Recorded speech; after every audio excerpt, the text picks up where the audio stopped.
Hi, welcome to the High Five, a show where I list 5 things because 5 is an easy number for even the simplest of minds to comprehend. I mean, odds are, unless you've been in a horrific accident or are the guy from The Princess Bride, you've likely got that many fingers on one hand, or at least 5 between 2 hands. Go above that and things start to get sketchy. On this episode,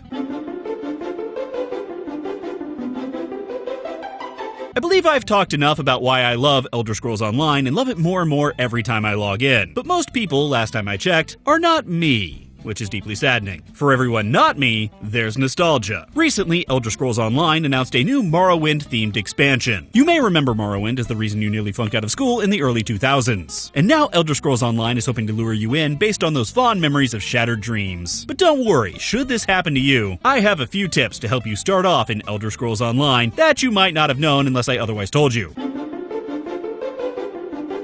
If you've played any MMO over the better part of a decade, you know how they work. Pick up quest after quest until you hit max level, and then begin the soul-crushing gear grind, leaving you a bitter husk of a human being. This is a fairly normal experience. Elder Scrolls Online is not that way. For starters, levels do not really matter in ESO, unless you're wanting to do PvP, which starts at level 10. But for everything else, levels do not really matter. All enemies and loot scale to your level, which means you can do whatever you want, whenever you want. If you play ESO like any other MMO, just doing quest after quest, you'll likely tire of it pretty quickly. Instead, just run around for a bit and do the content you want to do. Do yourself a favor and learn what all of these icons mean. Hint, they're all different types of content. Find which of these you enjoy doing, and do them. I think you'll find the game a much richer experience for it. And for those of you unwilling to learn for yourself, or use Google, here's a quick breakdown. This torch icon is a delve. Delves are essentially mini dungeons you can run solo or with a group. Make it to the end, kill the boss, and get some sweet loot. This cave is a public dungeon where anyone can enter. Typically a bit harder and longer than delves, these can still be done solo if you know what you're doing, but a group is recommended. This cave, not to be confused with this cave, is an instance dungeon. These usually require a group, but the rewards are greater than any of the others. This skull icon is an epic boss. One badass mofo. You will need multiple people for this boss. But if you keep your eyes on general chat, which is the only time I will ever say that, you'll see groups forming up for these pretty often. The eyes are points of interest. Each one does something different, so just go find out. These are shrines that give you a bonus stat of some sort. You can only have one on you at a time. Each one does something different, so look them up, I'm not doing it for you. This portal-looking thing is a dolmen. Dolmens are mini-events where wave after wave of enemies will spawn. After defeating all of them and a boss, you'll get a nice reward. Then there are other assorted icons for quest areas. These areas usually have a quest available outside of them, which will then take you through that entire area on a long quest chain, revealing a lot of lore, story, and rewards along the way. And this icon we'll talk about in a second.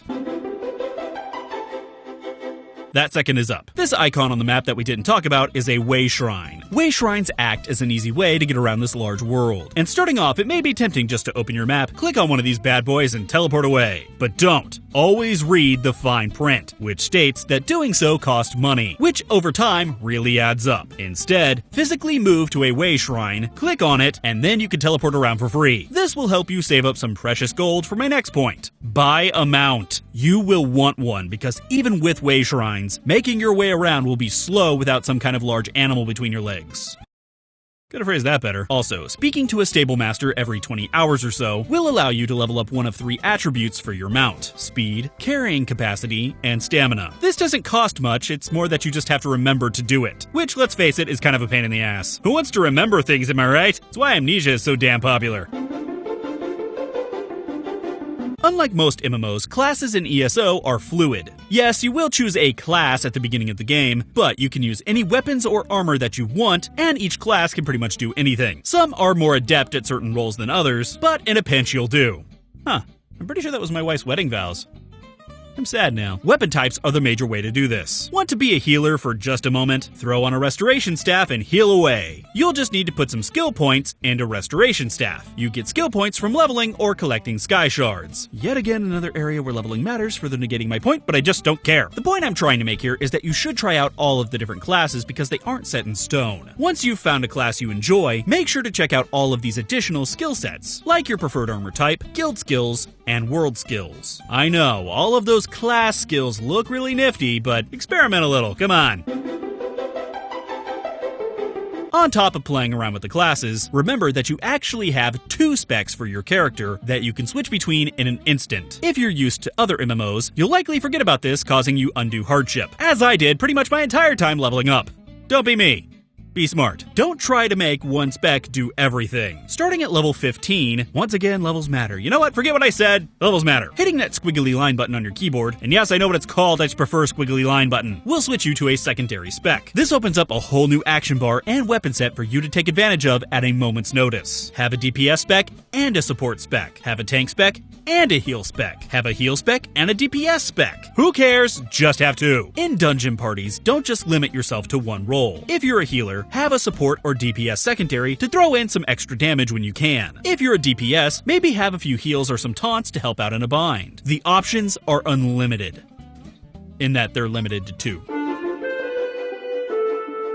Yes, this may sound like a bad mandatory Saturday night at that crappy retail job you have, but in ESO, it's pretty damn important. The world of Tamriel is packed full of items to pick up. You can open up crates and get stuff. You can open up barrels and get stuff. Weapon racks, tables, chests. You can loot them. And that's not mentioning regular loot and crafting materials. All of this will quickly overtake your limited inventory space. It's smart to figure out exactly what equipment you'll need for your character, for your crafting profession. P.S. Add an extra tip in here, get a crafting profession, and anything else that you may be looking for. Now, you can buy added inventory space from certain vendors, but they will cost you more each time you increase it. You can also add more carrying capacity for your mount. However, you can only do this one at a time on a 20-hour cooldown. So it's still smart to make use of the space wisely.